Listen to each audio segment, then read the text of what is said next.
Rusia critica la falta de interés de Ucrania por dialogar y acusa a Occidente de rematar a la Organización para la Seguridad y la Cooperación en Europa. El ministro de Exteriores de Rusia, Sergei Lavrov, achacó a Ucrania y los países que le apoyan la falta de interés por un proceso político para resolver la crisis.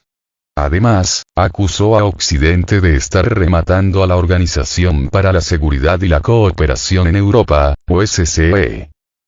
Hasta el momento no vemos ninguna señal del gobierno de Kiev ni de sus amos de estar dispuestos a empezar un proceso político, declaró Lavrov en una rueda de la prensa en Macedonia del Norte al concluir la reunión ministerial de la Organización para la Seguridad y la Cooperación en Europa, también conocida como la OSCE, que se celebró del 30 de noviembre al 1 de diciembre.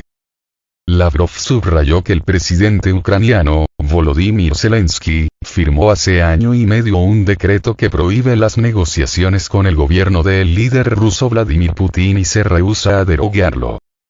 Rusia lleva a cabo desde el 24 de febrero de 2022 la operación militar especial en Ucrania, cuyos objetivos, según el presidente ruso, son proteger a la población de Donbass de un genocidio por parte del régimen de Kiev y atajar los riesgos de seguridad nacional que representa el avance de la OTAN hacia el este.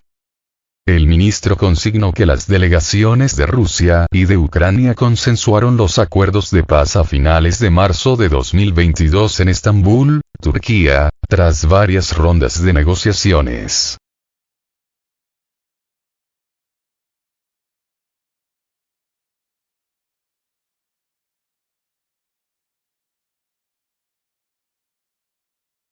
Esto lo confirmó recientemente David Arajamía, quien participó en esas negociaciones y ahora encabeza el grupo parlamentario de Zelensky. Arajamía declaró en una entrevista reciente que todo estaba listo, y que llegó entonces primer ministro británico, Boris Johnson, y dijo no, tenemos que combatir más, relató. Lavrov remarcó que Rusia ya había denunciado esto en varias ocasiones y ahora los propios ucranianos lo confirmaron. Antes y después del inicio de la operación rusa, los países de la OTAN, el bloque bélico que lidera Estados Unidos, suministraron grandes cantidades de armas a Kiev. Además, Estados Unidos y los países de su órbita, entre ellas las naciones de la Unión Europea, el Reino Unido y otras, intensificaron su guerra de sanciones contra los ciudadanos, empresas e instituciones de Rusia. En este contexto, Lavrov destacó que Rusia no ve razones para revisar los objetivos de su operación militar especial en Ucrania. Los mandos de nuestra operación militar especial saben cuáles son los objetivos. El comandante en jefe de las Fuerzas Armadas ejerce el control permanente de la operación y no vemos razones para revisar sus objetivos, señaló Lavrov al término de la reunión de los ministros de Exteriores de la Organización para la Seguridad y la Cooperación en Europa.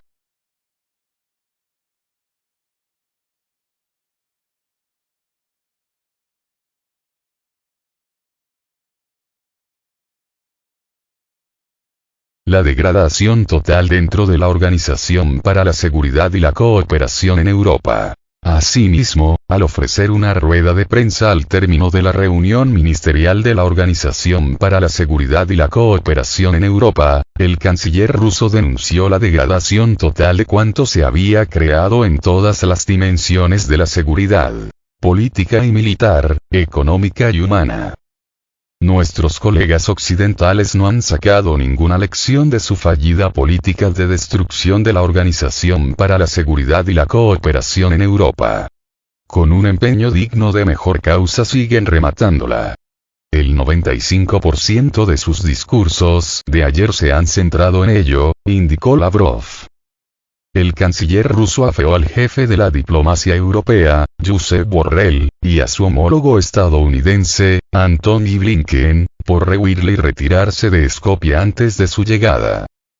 Estarán pensando que así ponen de manifiesto su intención de aislar a Rusia, pero creo que se han amilanado, tienen miedo a toda conversación honesta con los hechos en la mano, supuso Lavrov. con 57 estados participantes en América del Norte, Europa y Asia. La Organización para la Seguridad y la Cooperación en Europa es la organización de seguridad regional más grande del mundo. La capital de Macedonia del Norte, Skopje, acoge del 30 de noviembre al 1 de diciembre las reuniones del Consejo Ministerial de la Organización para la Seguridad y la Cooperación en Europa. El año pasado, Lavrov faltó a la reunión ministerial ya que Polonia, que tenía la presidencia rotatoria de la Organización para la Seguridad y la Cooperación en Europa, le denegó el visado. En 2023, los ministros de Exteriores de Ucrania, los 3 países bálticos y Polonia, boicotearon la reunión en protesta por la asistencia de su homólogo ruso.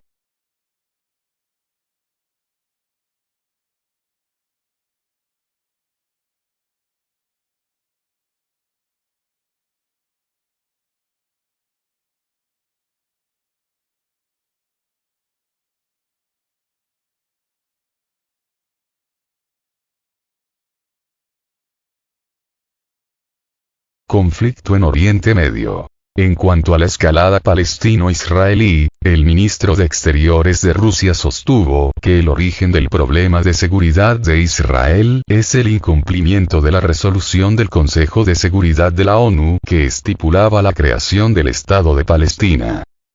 Siempre hemos estado interesados en la seguridad de Israel que se encuentra en una situación muy vulnerable, y la raíz de esta vulnerabilidad es que no se cumple la resolución del Consejo de Seguridad de la ONU sobre la creación del Estado de Palestina, dijo el titular ruso.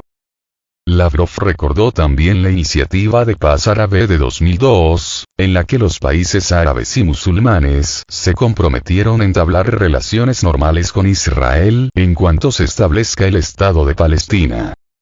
La mencionada iniciativa árabe, impulsada por Arabia Saudita, contemplaba la retirada de Israel de todos los territorios ocupados y el retorno a las fronteras de 1967.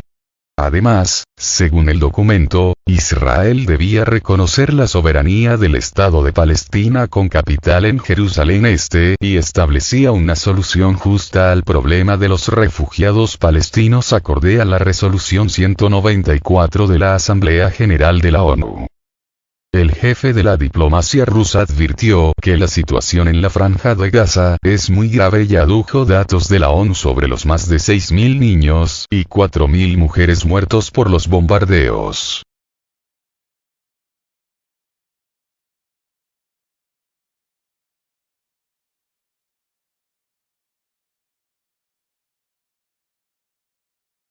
Condenamos con firmeza el ataque terrorista del 7 de octubre contra Israel, pero no podemos aceptar de ninguna manera que se use cualquier medio para combatir el terrorismo, incluso graves violaciones del derecho humanitario internacional, enfatizó.